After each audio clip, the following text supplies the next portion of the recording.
Le shit, nous finissons cet entretien.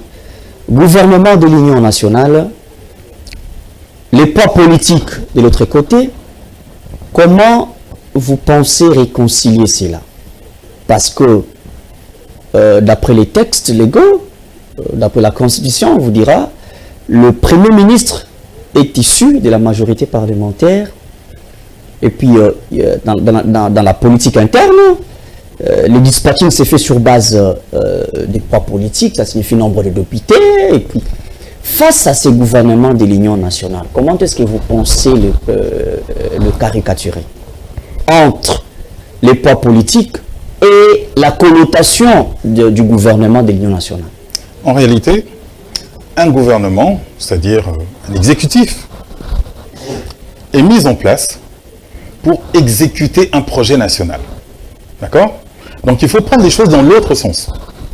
C'est-à-dire, qu'est-ce que l'on veut en tant que nation, en tant qu'État, qu'est-ce que l'on veut? Ici, comme je vous l'ai dit, nous sortions d'une séquence normale où nous avons été invités aux élections. Il y a eu des élections, la répartition de l'exécutif s'est fait eu égard à la répartition au poids politique. Mais ici, nous sommes en guerre. D'accord?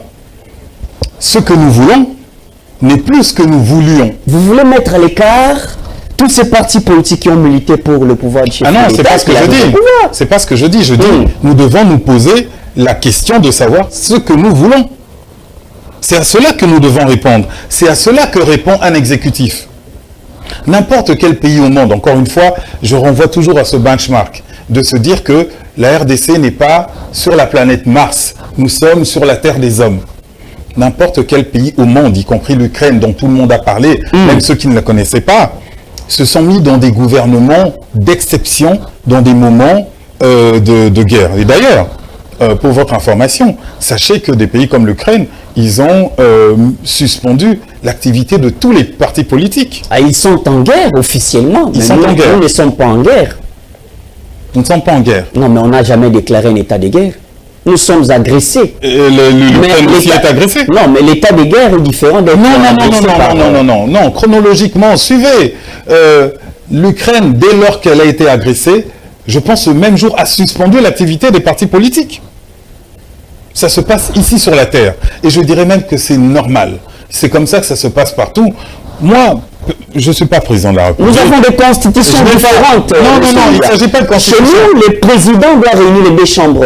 Il ne s'agit pas. En session extraordinaire. Pour déclarer la guerre. Moi, je parle d'agression. Nous avons été agressés à Goma, oui ou non? Nous avons été agressés, très clairement.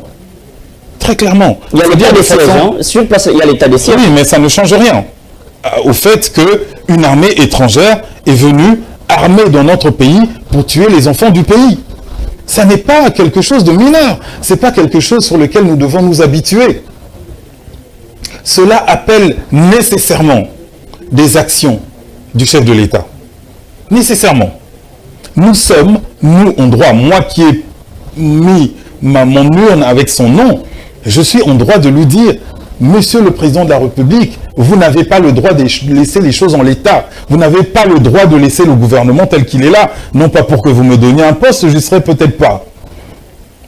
Non pas pour que tel ou tel ait un poste, simplement pour que l'exécutif réponde à une question précise qui est de répondre à l'agression. Et cette réponse ne peut se faire que par des animateurs qui ont le profil pour. Est-ce que la tâche sera facile? Mais rien n'est facile, et d'ailleurs nous ne sommes pas appelés à faire que des choses faciles. En même temps, la temporalité nous interpelle. Hein. Le président est limité dans les temps et dans l'espace. Qu'importe, mais je pense qu'ici, le président tient dans sa destinée non seulement son propre destin, ce qui est, je dirais, pardonnez-moi l'expression, négligeable dans ce cas de figure, mais il tient véritablement la destinée de tous les Congolais, de nos enfants, de nos petits-enfants. C'est-à-dire que nous sommes dans ce tournant où nous décidons aujourd'hui si demain, nos enfants, nos petits-enfants seront libres ou s'ils seront enchaînés avec des fers rwandais aux pieds. Très bien, merci beaucoup. C'en est fini, Monsieur William. Merci.